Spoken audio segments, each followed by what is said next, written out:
Olá, amigos, seguidores do canal. Vamos essa semana a mais uma postagem de clássicos da literatura de horror, fantástico, sobrenatural, suspense e tal. Eu tenho, como vocês têm acompanhado, alternado, né, autores clássicos brasileiros e autores clássicos internacionais. Aí hoje me ocorreu o seguinte, para nós pelo menos, né, a literatura portuguesa ela é internacional, mas é intermediária da nossa, é a origem da nossa literatura, e nós temos, para nós, a literatura portuguesa não é nem internacional, nem ela é brasileira, propriamente dita. Então, e tem todo um acervo de obras do fantástico português que merece aqui pouco conhecido no Brasil, né? Não quer dizer grande coisa, que pouca coisa é conhecida mesmo. Mas a literatura fantástica portuguesa pode ser uma novidade para vocês que gostam do tema e possivelmente não conheçam essas obras, né? Eu vou começar pelo começo, né?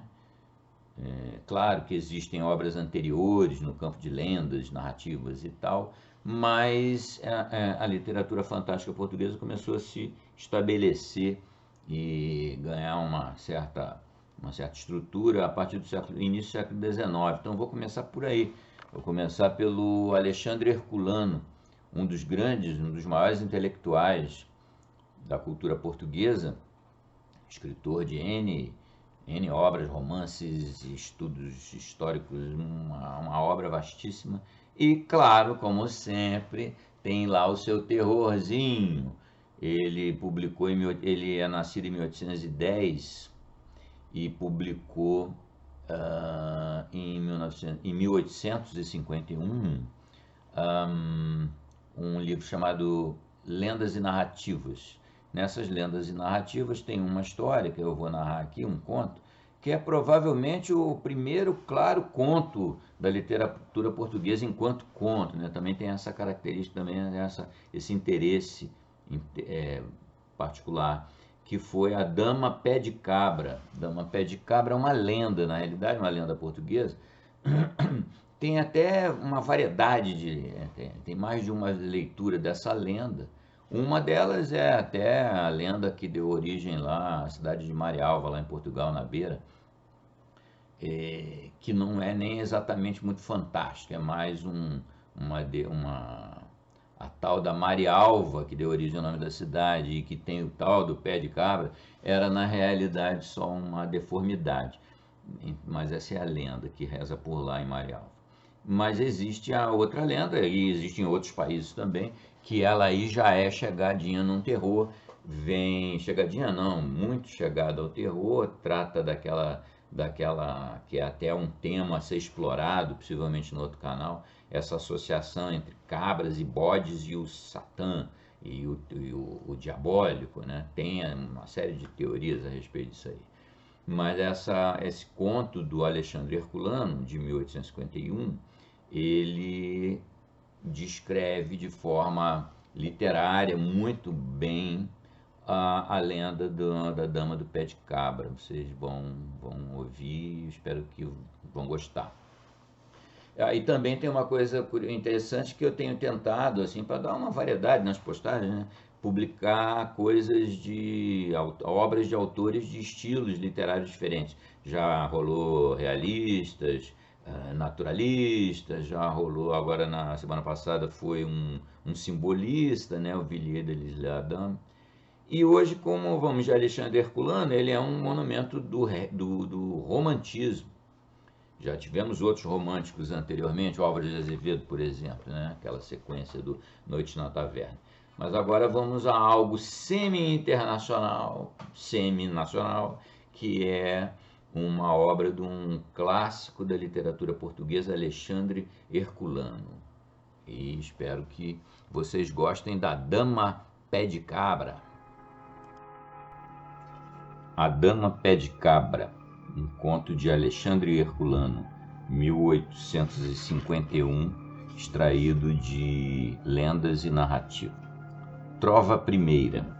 Vós, os que não credes em bruxas, nem em almas penadas, nem em tropelias de Satanás, assentai-vos aqui ao lar, bem juntos ao pé de mim, e contar-vos-ei a história de Dom Diogo Lopes, senhor de Biscaia. E não me digam no fim, não pode ser, pois eu sei cá inventar coisas destas. Se a conto é porque a li num livro muito velho, e o autor do livro velho leu-a a algures ou ouviu-a contar, que é o mesmo, a algum jogral em seus cantares. É uma tradição veneranda, e quem descrê das tradições, lá irá para onde o pague. Juro-vos que, se me negais esta certíssima história, sois 10 vezes mais descridos do que São Tomé antes de ser grande santo. E não sei se eu estarei de ânimo que perdoar-vos como Cristo lhe perdoou. Silêncio profundíssimo, porque vou principiar. Dom Diogo Lopes era um infatigável monteiro. Neves da serra no inverno, sóis dos estivais no verão, noites e madrugadas, disso se ria ele. Pela manhã cedo de um dia sereno, estava Dom Diogo em sua armada, em monte seivoso e agreste, esperando um porco montês que, batido pelos caçadores, devia sair naquela assomada. Eis senão quando começa a ouvir cantar ao longe. Era um lindo, lindo cantar. Alevantou os olhos para uma penha que lhe ficava fronteira. Sobre ela estava assentada uma formosa dama. Era a dama quem cantava. O porco fica desta vez livre e quite, porque Dom Diogo Lopes não corre, voa para o penhasco. Quem sois vós, senhora tão gentil? Quem sois que logo me cativastes? Sou de tão alta linhagem como tu, porque venho do semel de réis, como tu, senhor de Biscaia. Se já sabeis quem eu seja, ofereço-vos a minha mão, e com ela as minhas terras e vassalos. Guarda as tuas terras, Dom Diogo Lopes, que poucas são para seguires tuas montarias, para o desporto e folgança de bom cavaleiro que és. Guarda os teus vassalos, senhor de Biscaia, que poucos são eles para te baterem a caça. Que dote, pois, gentil dama, vos posso eu oferecer digno de vós e de mim, que se a vossa beleza é divina, eu sou em toda a Espanha o rico homem mais abastado? Rico homem, o que eu te aceitaria em arras coisa é de pouca valia. Mas, apesar disso, não creio que me concedas, porque é um regalo de tua mãe, a rica dona de Biscaia. E se eu te amasse mais que a minha mãe, porque não te cederia qualquer dos seus muitos legados?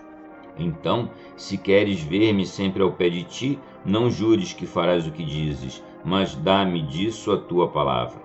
A la fé de cavaleiro não darei uma, darei 1.000 palavras, pois sabe que para eu ser tua é preciso esquecer-te de uma coisa que a boa rica dona te ensinava em pequenino e que, estando para morrer, ainda te recordava. De que, donzela? Acudiu o cavaleiro com os olhos chamejantes. De nunca dar tréguas à mourisca, nem perdoar aos cães de Mafamede? Sou bom cristão, guai de ti e de mim, se és dessa raça danada. Não é isso, dom cavaleiro, interrompeu a donzela a rir. O de que eu quero que te esqueças é o sinal da cruz. O que eu quero que me prometas é que nunca mais hás de persignar-te. Isso agora é outra coisa, respondeu Dom Diogo, que nos folgares e devassidões perdera o caminho do céu, e pôs-se um pouco a cismar. E cismando, dizia consigo, de que servem benzeduras? Matarei mais 200 mouros e darei uma herdade a Santiago, ela por ela. Um presente ao apóstolo e 200 cabeças de cães de Mafamede valem bem um grosso pecado.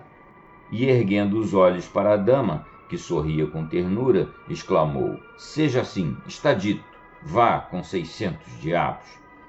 E levando a bela dama nos braços, cavalgou na mula em que viera montado.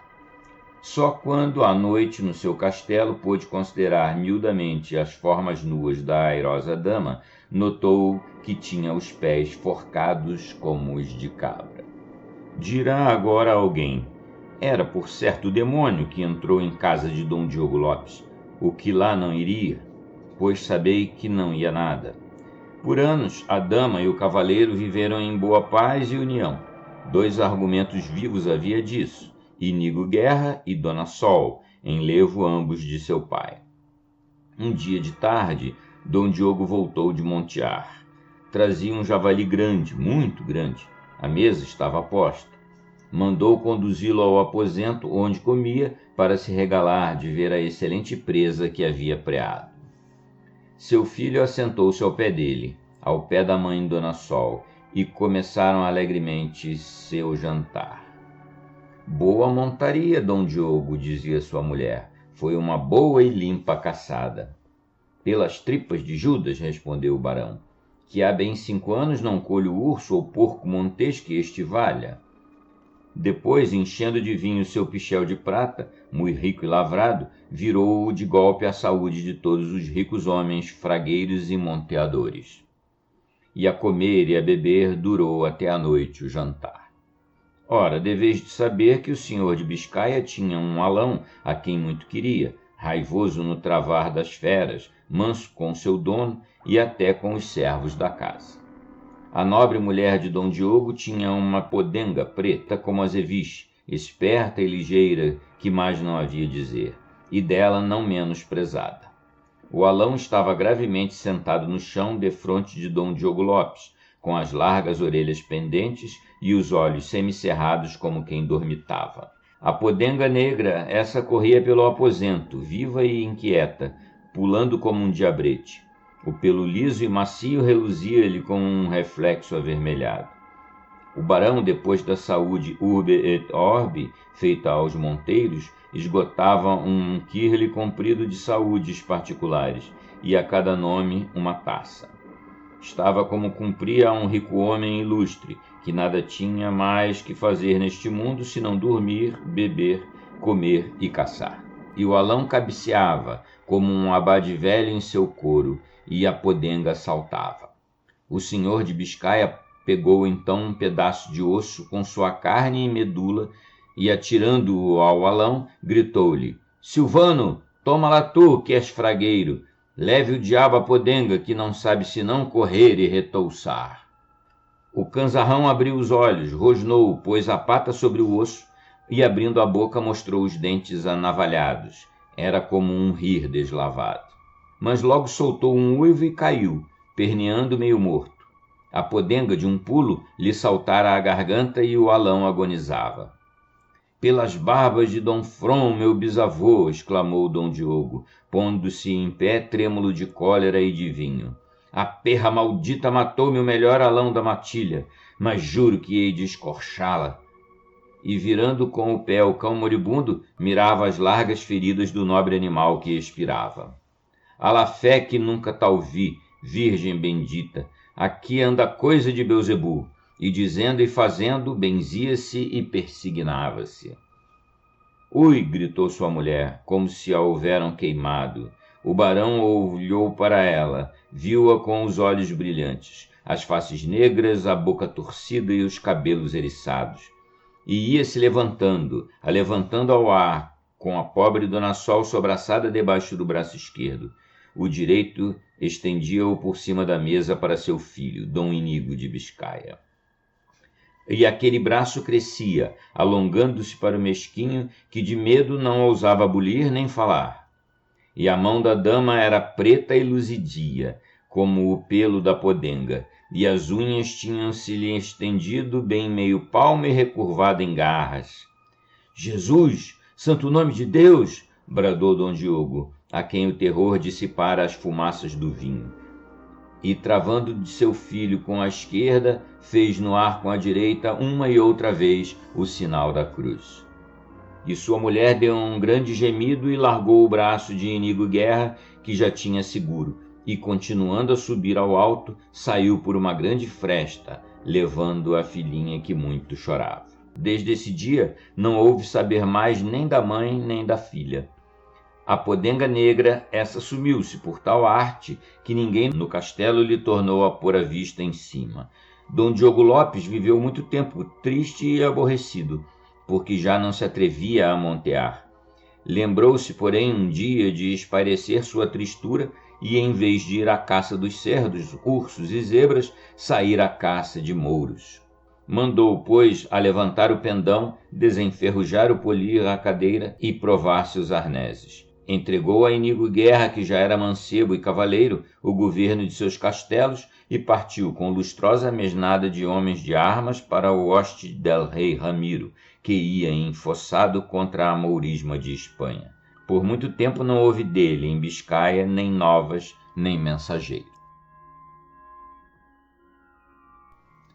Trova segunda.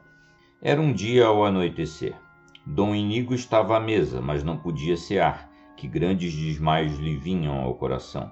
Um pajem muito mimoso e privado, que em pé diante dele esperava seu mandar, disse então para Dom Inigo: Senhor, por que não comeis?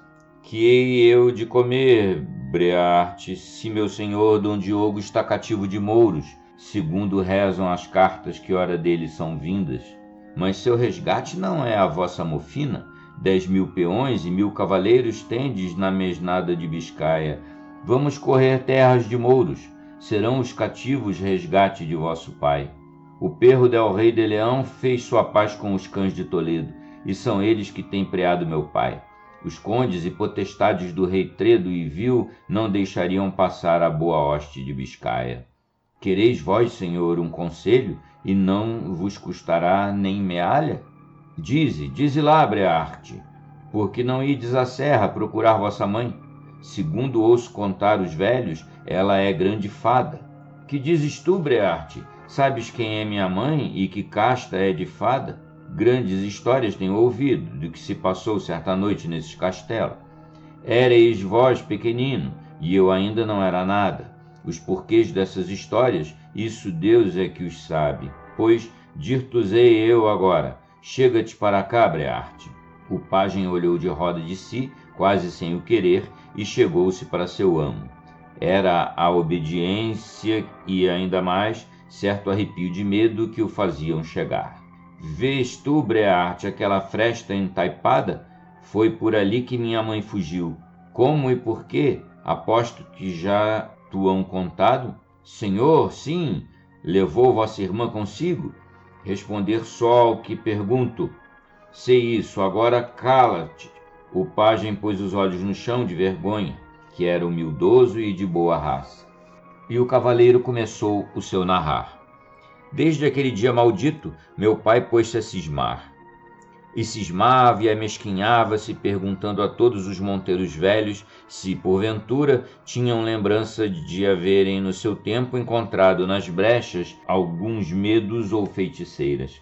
Aqui foi um não acabar de histórias de bruxas e almas penadas. Havia muitos anos que meu senhor pai se não confessava. Alguns havia também que estava viúvo, sem ter enviuvado. Certo domingo pela manhã, nasceu alegre o dia, como se fora de Páscoa, e meu senhor Dom Diogo acordou carrancudo e triste como costumava. Os sinos do mosteiro, lá embaixo no vale, tangiam tão lindamente que era um céu aberto. Ele pôs-se a ouvi-los e sentiu uma saudade que o fez chorar. Irei ter com o abade, disse ele lá consigo. Quero confessar-me. Quem sabe se essa tristura ainda é tentação de Satanás? O abade era um velhinho, santo, que não o havia mais. Foi a ele que se confessou meu pai. Depois de dizer mea culpa, contou-lhe ponto por ponto a história do seu noivado. Ui, filho, bradou o frade, fizeste maridança com uma alma penada. Alma penada não sei, tornou Dom Diogo, mas era coisa do diabo. Era a alma em pena, digo-te eu, filho, replicou o abade. Sei a história dessa mulher das serras. Está escrita há mais de 100 anos na última folha de um santoral godo do nosso mosteiro. Desmaios que te vêm ao coração pouco me espantam, mas que ânsias e desmaios costumam roer lá por dentro os pobres excomungados. Então, estou eu excomungado? Dos pés até a cabeça, por dentro e por fora, que não há que dizer mais nada. E meu pai, a primeira vez na sua vida, chorava pelas barbas abaixo. O bom do abade animou-o como uma criança, consolou-o como a um mal-aventurado. Depois pôs-se a contar a história da Dama das Penhas, que é minha mãe. Deus me salve. E deu-lhe por penitência ir guerrear os perros sarracenos por tantos anos quantos vivera em pecado, matando tantos deles quantos dias nesses anos tinham corrido. Na conta não entravam as sextas-feiras, dia da paixão de Cristo, em que seria irreverência tosquear a vil ralé de agarenos, coisa neste mundo muito indecente e escusada. Ora, a história de Formosa Dama das Serras, de verbo ad verbum, como estava na folha branca do santoral, rezava assim, segundo lembranças do abade. No tempo dos reis godos, bom tempo era esse, havia em Biscaia um conde, senhor de um castelo posto em montanha fragosa, cercado pelas encostas e quebradas de larguíssimo soveral. No soveral havia todo o gênero de caça, e Argimiro, o negro, assim se chamava o rico homem, gostava, como todos os nobres barões de Espanha, principalmente de 3 coisas boas, segundo a carnalidade: da guerra, do vinho e das damas, mas ainda mais do que tudo isso gostava de montear. Dama possuía Formosa, que era a linda condessa. Vinho não havia melhor adega que a sua. Caça era coisa que na selva não faltava. Seu pai, que fora caçador e fragueiro, quando estava para morrer, chamou-o e disse-lhe: "Hás-me de jurar uma coisa que não te custará nada." Argimiro jurou que faria o que seu pai e senhor lhe ordenasse. "É que nunca mates fera em cama e com cria, seja urso, javali ou veado. Se assim o fizeres, Argimiro, nunca nas tuas selvas e devesas faltará em que exercites o mais nobre mistério de um fidalgo. Além disso, se tu souberas o que um dia me aconteceu, escuta-me, que é um horrendo caso." O velho não pôde acabar, porque a morte lhe cravou neste momento as garras. Murmurou algumas palavras emperradas, revirou os olhos e feneceu. Deus seja com sua alma. Passaram depois anos. Certo dia, chegou ao castelo do moço conde um mensageiro del rei Vamba. Chamava-o el rei a Toledo para o acompanhar com sua mesnada contra o rebelde Paulo. Os outros nobres homens das cercanias eram, como ele, chamados. Antes, porém, de partirem, ajuntaram-se todos no castelo de Argimiro para fazerem uma grande montaria com mais de 100 alãos, sabujos e lebréus, 50 monteiros e moços de besta sem conta. Era uma vistosa caçada. Saíram no quarto de alva, correram vales e montes, bateram bosques e matos. Era, contudo, meio-dia, e ainda não haviam alevantado porco, urso, zebra ou veado. Blasfemavam de sanha os cavaleiros, praguejavam e depenavam as barbas. Argimiro, que por longa experiência conhecia os sítios mais profundos da espessura, sentiu lá por dentro uma tentação do diabo. "Os meus hóspedes", pensava ele, "não partirão sem beberem alguns canjirões de vinho sobre 1 ou 2 peças de caça. Juro-o por alma de meu pai." E, seguido de alguns monteiros com suas trelas de cães, afastou-se da companhia e deu a andar, até que se lançou por um vale abaixo. O vale era escuro e triste, corria pelo meio uma ribeira fria e mal assombrada. As bordas da ribeira eram penhascosas e faziam muitas quebradas. Argimiro chegou à primeira volta do rio. Parou, pôs-se a olhar de roda e achou o que procurava. Abria-se uma caverna na encosta fragosa, que descia até a estreita senda da margem por onde o cavaleiro caminhava. Argimiro entrou na boca da cova e, a um aceno, entraram após ele monteiros, moços de besta, alãos, sabujos e lebréus, fazendo grande matinada. Era o covil de um onagro. A fera deu um gemido e, deixando as suas crias, estendeu-se no chão e abaixou a cabeça, como quem suplicava. "A ela!" gritou Argimiro, mas gritou voltando a cara. A matilha saltou no pobre animal, que soltou outro gemido e caiu, todo ensanguentado. Uma voz soou então nos ouvidos do conde e dizia: "Órfãos ficaram os cachorrinhos do Nagro, mas pelo onagro tu ficarás desonrado." "Quem ousa aqui falar agouros?" gritou o rico homem, olhando iroso para os monteiros. Todos guardavam silêncio, mas todos estavam pálidos. Argimiro pensou um momento. Depois, saindo da cova, murmurou: "Vá, com 1000 satanases!" E com alegres toques de buzina e latidos da matilha, fez conduzir ao castelo a presa que tinha apreado. E, tomando o seu gerifalte prima em punho, ordenou aos monteiros fossem dizer aos nobres caçadores que dentro de 2 horas voltassem, porque achariam em seu passo comida bem aparelhada. Depois, seguido dos falcoeiros, começou a encaminhar-se para o solar, lançando nebris e falcões e juntando caça de volataria que havia por aqueles montes muito basta. Dobrava a campa da torre de menagem no castelo do conde Argimiro. Dobrava pela linda condessa, que seu nobre marido havia matado. Andas cobertas de dó a levam a enterrar ao mosteiro vizinho. Os frades cantando as orações dos finados. Após os frades vai o rico homem vestido de grossa estamenha, cingido com uma corda e rasgando pelas sarças e pedras os pés que levava descalços. Por que matou ele sua mulher? E por que ia ele descalço? Eis o que a esse respeito refere a lenda escrita na folha branca do santoral.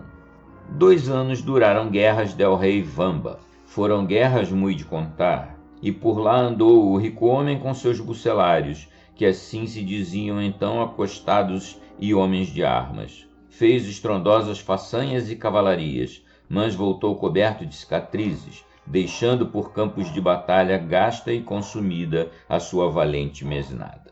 E atravessando de Toledo para Biscaia, seguia-o apenas um velho escudeiro. Velho e cheio de cãs e rugas também ele era, não de anos, mas de penas e de trabalho. Caminhava triste e feroz no aspecto, porque de seu castelo lhe eram vindas novas de entristecer e raivar. E cavalgando noite e dia por montes e por charnecas, por bosques e por jardins, imaginava no modo como descobriria se eram falsas ou verdadeiras essas novas de mau pecado.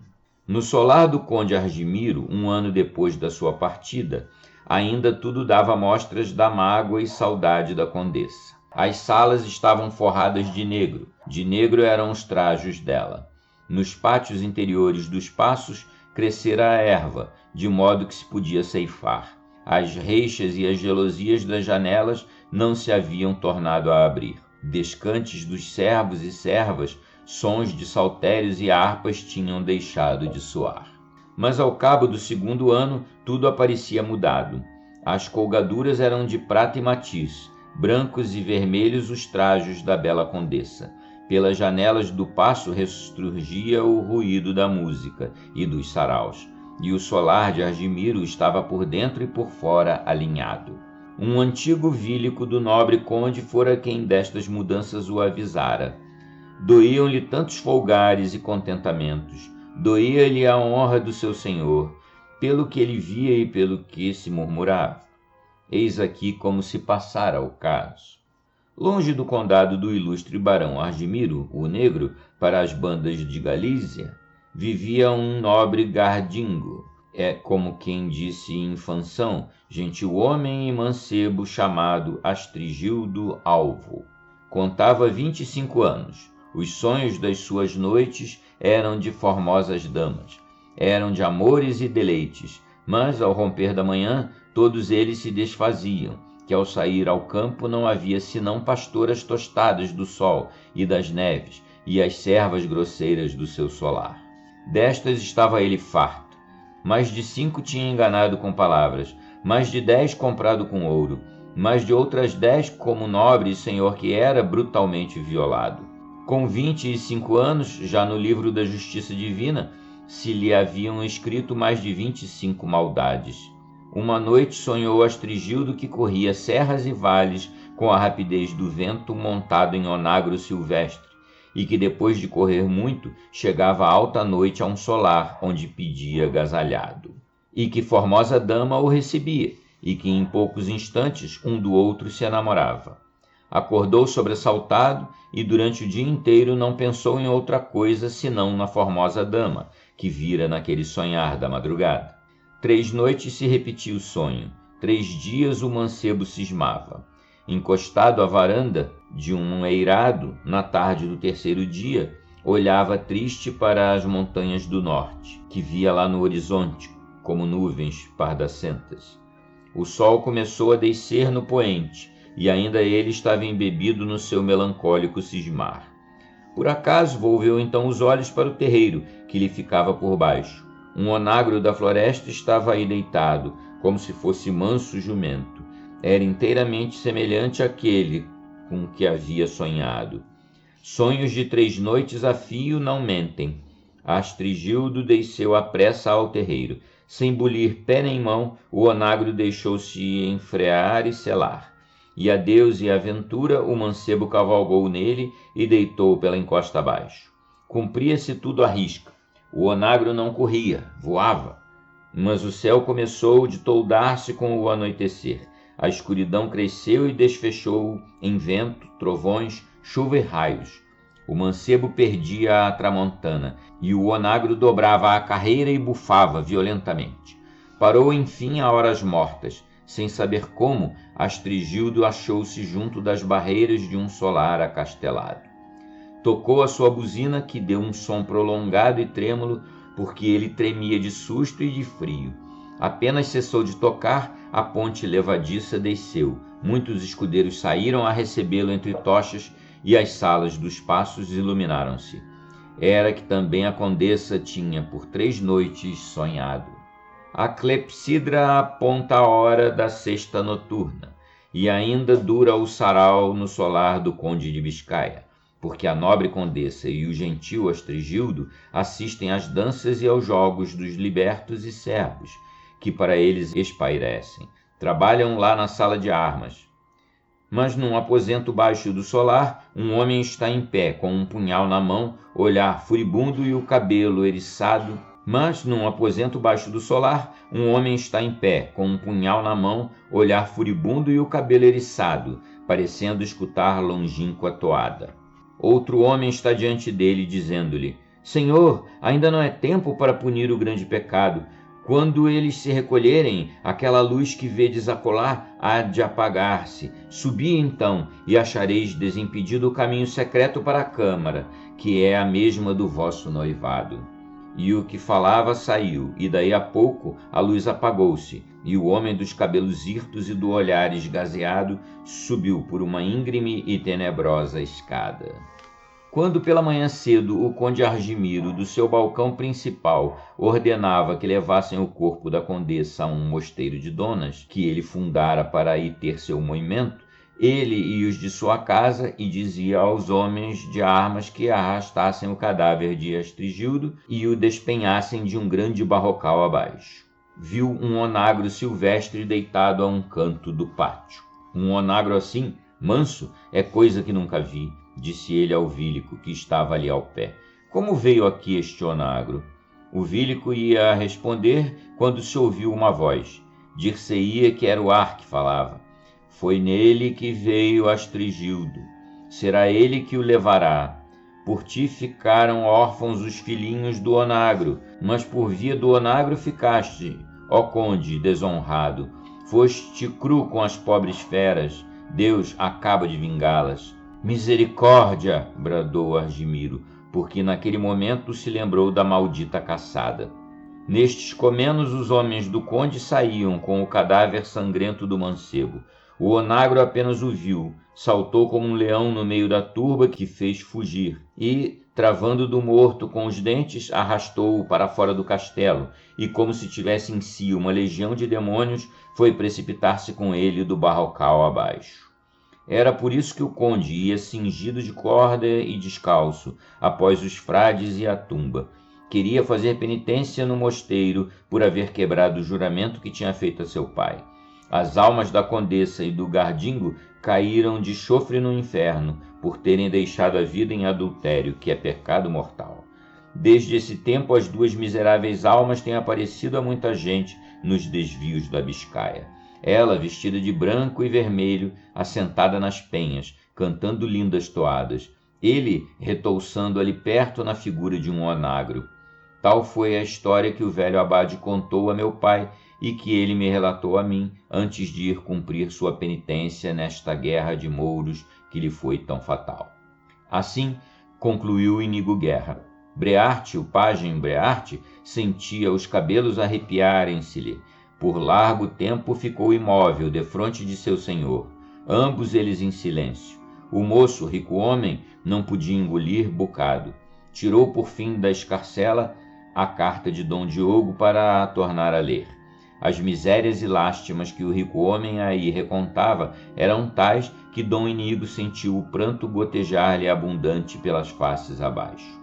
Então ergueu-se da mesa para ir se deitar. Nem o barão nem o pajem pregaram olho à noite, este de medroso, aquele de desconsolado. E nos ouvidos de Inigo Guerra soavam, contínuo, as palavras de Brearte: por que não ides à serra procurar vossa mãe? Só por encantamento seria, de feito, possível tirar das unhas dos mouros o nobre senhor da Biscaia. Rompeu finalmente a alvorada. Trova terceira. Mensageiros após mensageiros, cartas sobre cartas são vindas de Toledo a Inigo Guerra.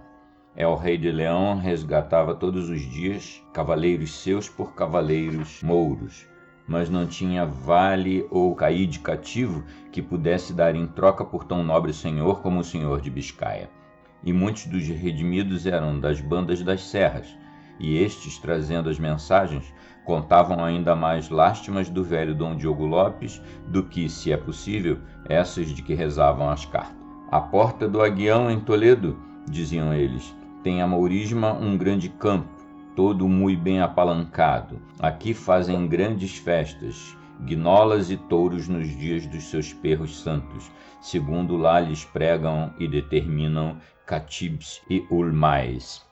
Gaiolas de bestas feras muitas há aí, coisa mui de ver e pasmar. Os tigres e leões não as rompem pelas mãos de homens, fora pequice tão somente imaginá-lo. Numa dessas prisões quase nu, com adovas de pés e mãos, está o ilustre e rico homem, que já foi capitão de grandes e lustrosas mesnadas. Corteses costumam ser mouros com seus cativos fidalgos. Fazem essa perraria a Dom Diogo Lopes porque já são passados 3 anos e não haver seu resgate. E os peregrinos que vinham do cativeiro e relatavam tais coisas, bem ceados e agasalhados no castelo, iam-se no outro dia com Deus, levando provida a escarcela e em boa e santa paz. Quem não ficava em paz era Dom Inigo. Por que não vais tu à serra? Dizia-lhe uma voz ao ouvido. Por que não ides procurar a vossa mãe? Repetia-lhe o pajem Brearte. Que lhe havia de fazer? Uma noite inteira levou em claro a pensar nisso. Pela manhã, a Deus e à sorte, ei-lo que enfim se resolve a tentar a aventura, bem que de seu mau grado.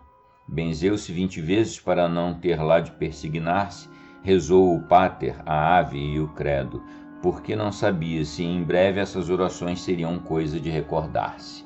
E, seguindo de um mastim seu predileto, a pé e com uma escuma na mão, foi-se através das brenhas, por uma vereda que dizia para os píncaros tristes e ermos onde era tradição que a linda dama tinha aparecido a seu pai.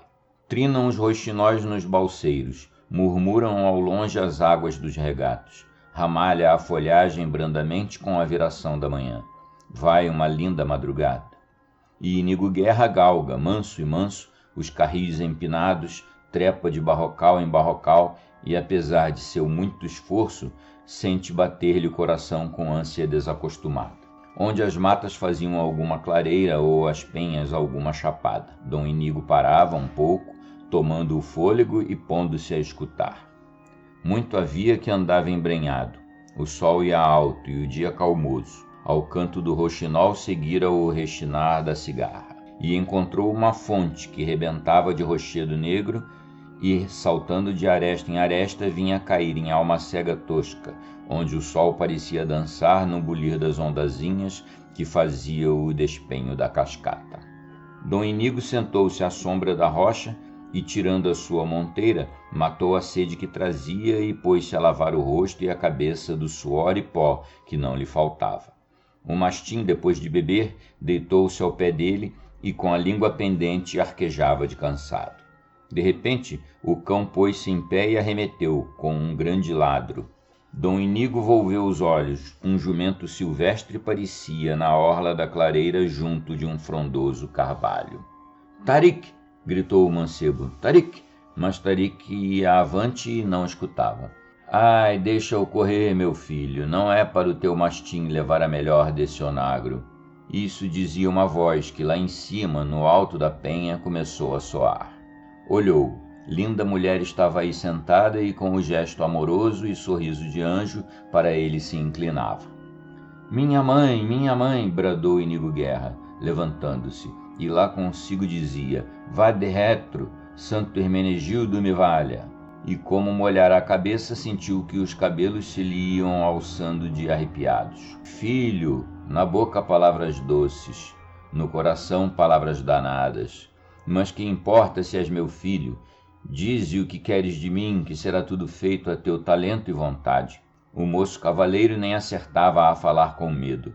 Já a este tempo Tarik gemia, uivando, debaixo dos pés do onagro.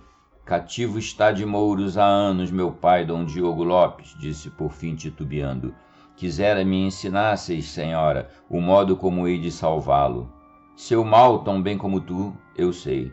Se pudesse, ter-lhe-ia acorrido, sem que viesses requerê-lo. Mas o velho tirano do céu quer que ele pene tantos anos quantos viveu com a que sandeus chamam dama pé de cabra. Não blasfemeis contra Deus, minha mãe, que é enorme culpa, interrompeu o mancebo cada vez mais horrorizado. Culpa? Não há para mim inocência nem culpa, replicou a dama rindo às gargalhadas. Era um rir de dormente, triste e medonho. Se o diabo ri, como aquele deve ser o rir do diabo. O cavaleiro não pôde dizer mais palavra.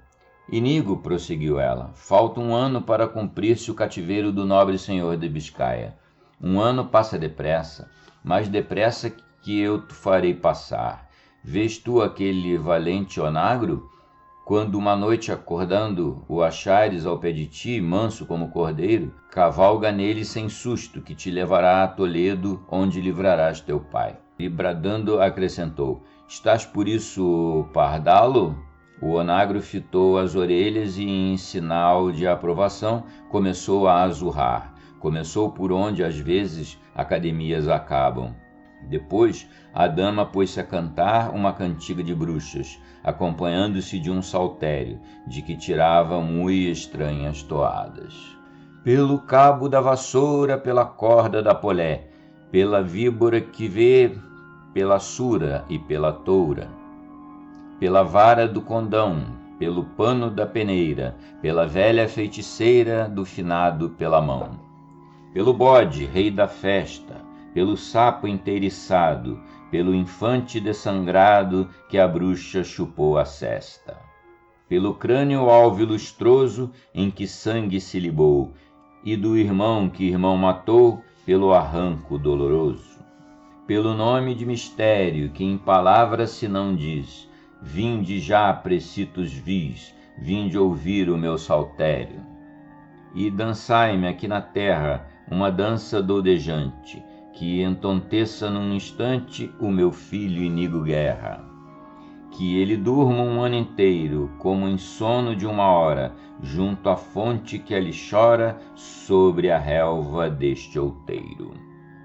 Enquanto a dama cantava estas cantigas, o mancebo sentia um quebrantamento nos membros que crescia cada vez mais e que o obrigou a sentar-se.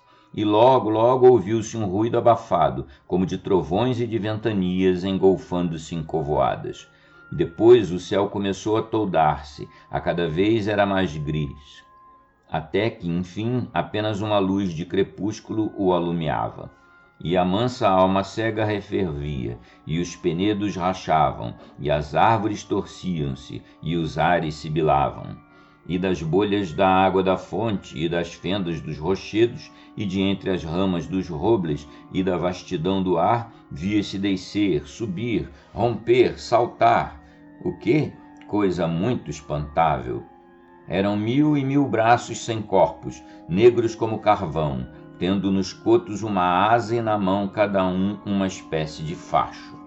Como a palha que o tufão levanta na eira, aquela multidão e candeias cruzavam-se, revolvia-se, unia-se, separava-se, remoinhava, mas sempre com certa cadência, como que dançando a compasso. Adão Inigo andava a cabeça à roda. As luzes pareciam-lhe azuis, verdes e vermelhas, mas corria-lhe pelos membros uma languidez tão suave que não teve ânimo para fazer o sinal da cruz e afugentar aquele bando de satanases. E sentia-se esvaecer e, pouco a pouco, adormecia e dali a pouco roncava. Entretanto, no castelo tinham dado pela sua falta. Esperaram-no até a noite, esperaram-no uma semana, um mês, um ano, e não o viam voltar. O pobre Brearte correu por muito tempo à serra, mas o sítio onde o cavaleiro jazia, isto é que não havia lá de chegar. Inigo acordou alta noite. Tinha dormido algumas horas, ao menos ele assim o cria. Olhou para o céu, viu estrelas, apalpou ao redor, achou terra, escutou, ouviu ramalhar as árvores. Pouco a pouco é que se foi recordando do que passara com sua mal-aventurada mãe, porque, a princípio, não se lembrava de nada. Pareceu-lhe então ouvir respirar ali perto. Afirmou a vista, era o onagro Pardalo. Já agora meio enfeitiçado estou eu, pensou ele. Corramos o resto da aventura, a ver se posso salvar meu pai. E pondo-se em pé, encaminhou-se para o valente animal que já estava enfreado e selado, cujos eram os arreios. Isso sabia-o o diabo. Hesitou, todavia, um momento. Tinha seus escrúpulos. A boas horas vinham eles de cavalgar naquele corredor infernal. Então ouviu nos ares uma voz vibrada, que cantava muito entoado. Era a voz da terrível dama Pé de Cabra. Cavalga, meu cavaleiro, no alentado corredor. Vai salvar o bom senhor, vai quebrar seu cativeiro. Pardalo não comerás, nem cevada nem aveia. Não terás jantar nem ceia, rijo e leve voltarás. Nem açoite, nem espora requer ele, ó cavaleiro. Corre, corre bem ligeiro, noite e dia a toda hora. Freio ou sela não lhe tires, não lhe fales, não o ferres. Na carreira não te aterres, para trás nunca te vires. Upa, firme, avante, avante, breve, breve a bom correr. Um minuto não perder, bem que o galo ainda não cante. Vá, gritou Inigo Guerra com uma espécie de frenesim, que nele produzira aquele cantar estranho, e de um pulo cavalgou no quê do onagro, mas apenas se firmou na sela, ei-lo que parte. Posto que em paz com os cristãos os mouros de Toledo têm pelas torres, cubelos e andarves seus atalaias e vigias, e nos montes que dizem para a fronteira de Leão seus fachos e almenaras. Mas se o rei leonês soubesse como descuidosa jaz Toledo, como ao anoitecer se deixam dormir vigias, se deixam de acender fachos, quebraria seus juramentos e faria contra aquelas partes um repentino fossado. Salvo ter de ir depois ao seu confessor dizer confiteor deo e peccavi, porque o quebrar o juramento, ainda que seja a cães descridos, dizem ser feio pecado. Era a hora do lusco-fusco. Um sol postos de Toledo, mirando para a banda do norte, viram, lá muito ao longe, vir correndo uma nuvem negra, ondeando e fazendo voltas no céu, como a estrada as fazia na terra por entre os montes. Dir-se-ia que vinha embriagada. Era primeiro um pontinho, depois crescera e crescera. Quando anoiteceu, estava já perto e cobria um grande espaço. O almohadém, subindo a torre da mesquita, chamava os crentes de Mafâmede para a oração da tarde. Mas, com a sua voz esganiçada, misturou-se o estrondear dos trovões. Era como um tiple e um baixo. E passou um tufão de vento, que, embrenhando-se e redemoinhando nas barbas longas e brancas do almohadém, lhe fustigou com elas a cara. Começou então a cair uma corda de chuva, que nem moços nem velhos se lembravam de ter visto coisa semelhante em nenhuma parte. Aqui veríeis os esculcas a aninharem-se nas guaritas das torres, os roldas e sobre-roldas a fugirem pelos adarves, os facheiros assumirem-se debaixo das almenaras, os adjes a acolherem-se às mesquitas molhados até os ossos. As velhas que tinham saído ao vozear do Almoadém, levadas pelas torrentes das ruas tortuosas e estreitas, bradando por Mafoma e por Alá, e a água caindo cada vez mais. Dois únicos movimentos fazem então os moradores de Toledo. Uns fogem, outros agacham-se, e a água caindo cada vez mais. O pavor quebra todos os ânimos. Os cacises esconjuram a procela. Os faquires penitentes gritam que se acaba o mundo e que lhes deixe os seus haveres aquele que quiser salvar-se. E a água caindo cada vez mais. A salvação de Toledo foi não se terem fechado suas portas. Se assim não sucedesse, dentro do recinto dos muros morria toda a mourisma afogada. Na prisão estava Dom Diogo, encostado às grades de ferro. O pobre velho entretinha-se a ouvir aquele medonho chover, porque a noite era comprida e ele não tinha que fazer mais nada. Mas, como o terreiro ante a sua gaiola de feras era rodeado de muros, a chuva não podia escoar-se toda, e vinha crescendo de modo que já ele sentia os pés molhados. E também começou a ter medo de morrer, apesar da sua miséria. Bem sabia Dom Diogo que a morte é a maior delas todas, que não era o senhor de Biscaia ateu, filósofo nem parvo. Mas lá divisa um vulto alvacento que salvou por cima do palanque e sente ao mesmo tempo no meio do terreiro. Plash! E ouviu uma voz que dizia: Nobre senhor Dom Diogo, onde é que vós vos achais? Que vejo e ouço, exclamou o velho. Um trajo que não alveja não é o trajo de ismaelita. Uma voz que não fala algaravia não é de infiel. Um salto de tal altura não é de cavaleiro do mundo. Por vossa fé, dizei-me, sois anjo ou sois Santiago? Meu pai, acudiu o cavaleiro, já não conheceis a fala de Inigo? Sou eu que venho salvar-vos. E Dom Inigo descavalgou e, travando das grossas reixas, tentava aluí-las. A água dava-lhe já pelos artelhos e ele não fazia nada. Cheio de aflição, o mancebo quis invocar o nome de Jesus, mas lembrou-se de como ali viera, e o bento nome expirou-se-lhe nos lábios. Todavia, Pardalo pareceu adivinhar o seu íntimo pensamento, porque soltou um gemido agudo e pronto, como se lhe houvessem tocado com um ferro em brasa. E, empurrando com a cabeça Dom Inigo, voltou a anca para a grade. Pam! Foi o som que se ouviu. Como um só coice, a reixa estava no chão, e as ombreiras de pedra tinham voado em 1000 rachas. Quer mo creiam, quer não, dilo a história, ou com isto não perco nem ganho. Dom Diogo este ficou crendo, porque uma lasca de pedra bateu-lhe nos 2 últimos dentes que tinha e meteu-lhes pela goela abaixo. Por isso ele, com a dor, não podia dizer palavra. Seu filho fê-lo cavalgar ante si, e cavalgando após ele bradou: Meu pai, estás salvo. E Pardalo de um pulo galgou de novo o palanque, pois tinha bons 15 palmos. Pela manhã não havia sinal de chuva. O ar estava limpo e sereno, e quando os mouros foram ver o que sucedera a Dom Diogo Lopes, não lhe acharam sequer o rastro.